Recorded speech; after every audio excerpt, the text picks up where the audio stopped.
What's up, guys? So this is a video I've been meaning to do for quite some time. I've been seeing comments and statements by people via Twitter, by people via Facebook, by people via YouTube comments that believe that Vegeta is being mistreated in Dragon Ball Super. They think that Goku is getting all of these wins. They think that Vegeta is always being pushed onto the back burner. That he's never been given any time to shine in Dragon Ball Super. And I am going to talk about that and see if there's any validity to that. Short answer, no. Honestly, in fact, I think that's a whole lot of crap. I'm going to start off by saying I'm not the biggest Vegeta fan. I think he's cool.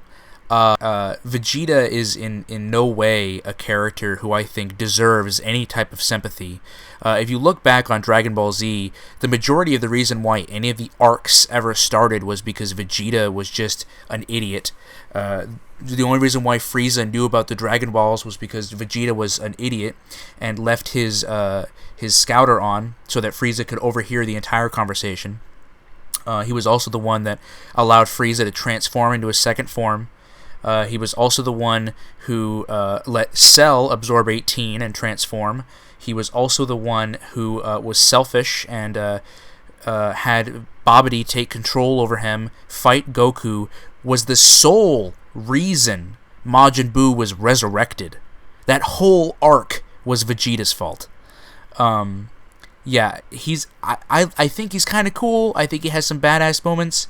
But personally, I don't think he's down for any type of sympathy because he doesn't deserve it. But anyway, as for him being mistreated in Dragon Ball Super, as for him not getting much time to shine, I think is fanboys not getting Vegeta on screen doing something badass every episode. So let's start off from the beginning. The Battle of Gods arc. You have Beerus, the god of destruction, flicking Goku away in Super Saiyan 3 with his finger, going down to Earth and beating the living crap out of everyone. But who gets a scene all to himself? Vegeta.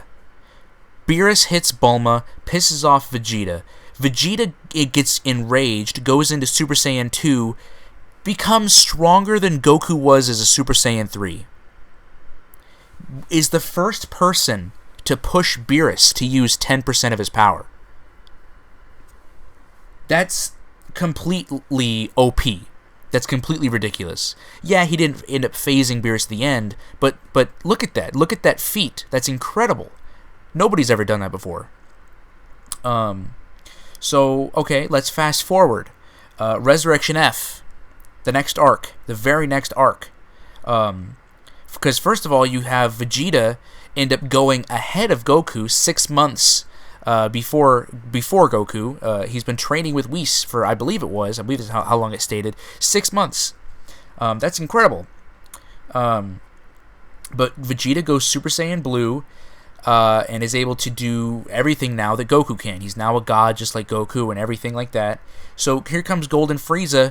Golden Frieza, a lot of people don't like to believe this, but it's true. When Golden Frieza first appeared, he is stronger than both God Goku and God Vegeta. He is stronger, maybe not by both of them together, but individually, Golden Frieza would whoop Goku's ass and Vegeta's ass.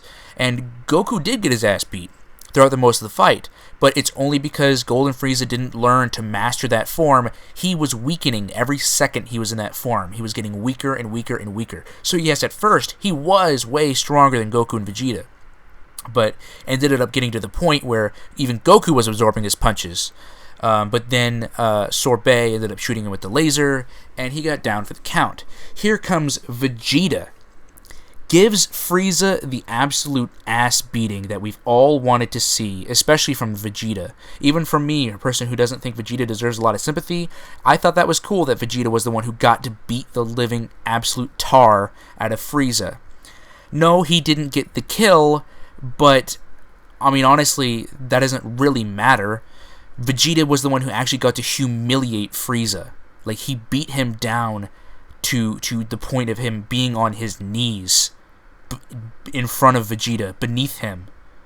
He humiliated Frieza. I think that's way worse than killing him. Now let's fast forward into the Universe 6 versus Universe 7 arc. This is absolutely crazy. Vegeta got lots of love in this arc. Vegeta went 3 matches in a row without losing. Vegeta versus Frost. Vegeta versus, who was next? Vegeta. And then Vegeta versus Kaba. All without losing. All of them without losing. 3 in a row. Goku got knocked out in his second match. He beat Botamo, and then he went up against Frost, and he was poisoned and he lost. Vegeta went 3 matches without losing. And then he goes up against Hit and lost, and then Goku fought him and won. But 3 matches in a row without losing is pretty freaking good. And then let's fast forward one more arc to the Future Trunks Goku Black arc. There's a lot of speculation when this arc was very first announced and was very first getting into its first few episodes. Everyone was wondering who would be the one to defeat Goku Black. Well, there's a technical answer for that, because really you can't say Trunks, because Trunks defeated merged Zamasu, not really Goku Black on his own.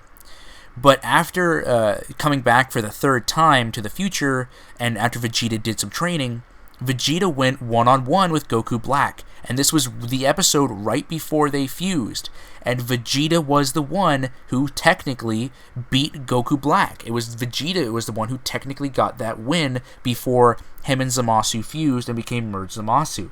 Vegeta was the one who absolutely beat the living tar out of him and humiliated him on the battlefield.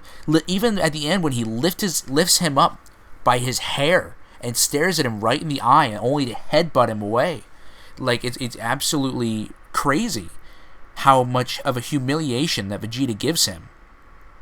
And even before this, when they fought Goku Black for the first time, right when Super Saiyan Rose first came out, right when Goku Black first became Super Saiyan Rose, we all thought Vegeta was going to get his ass beat, and then we get one of the coolest scenes in that arc, in my opinion. It's with Vegeta and Goku Black as Super Saiyan Rose.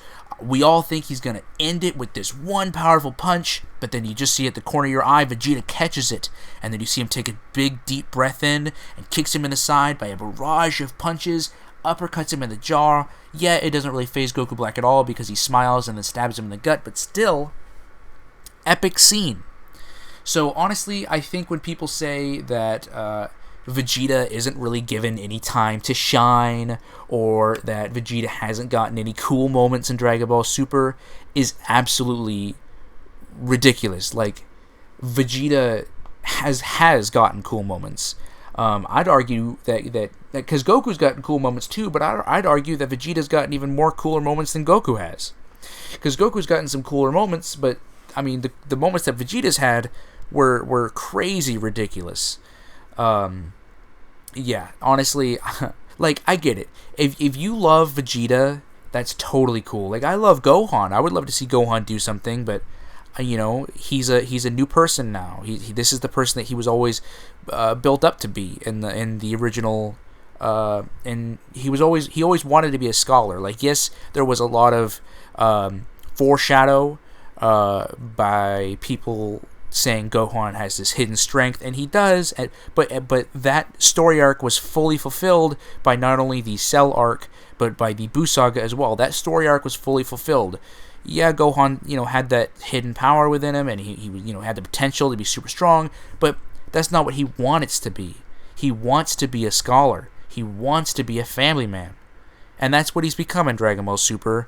And yes, he is fighting again in the Universal Survival arc starting next month, and I am really excited for that. But I really hope that people don't get their hopes up, because please keep in mind this is all still taking place before the final few episodes of Dragon Ball Z, and in those episodes we still see a very nerdy, a very house domesticated Gohan, and I think that even after Dragon Ball Super and even after the end of Z, that's how it's gonna stay. You know, he's probably only training for this arc because they were like, "Hey, Gohan, you know, this is a huge thing, and we're all probably gonna get our ass beat. It's for the fate of the world. Can you please help us out?" And Gohan was probably free, so he was like, "Yeah, sure, why not?" So honestly, yeah, Vegeta hasn't been getting any mistreatment, in my opinion, for the Universal Tournament arc. But I'm curious. I'm honestly genuinely curious. Do you think Vegeta has been getting mistreated during this arc? And if so, why? Why do you truly believe, after all the points that I've represented, do you think that Vegeta is still being misrepresented? Maybe I missed something, and I'm just curious to see if anyone has something for that. But anyways, guys, I will catch you guys later. Bye.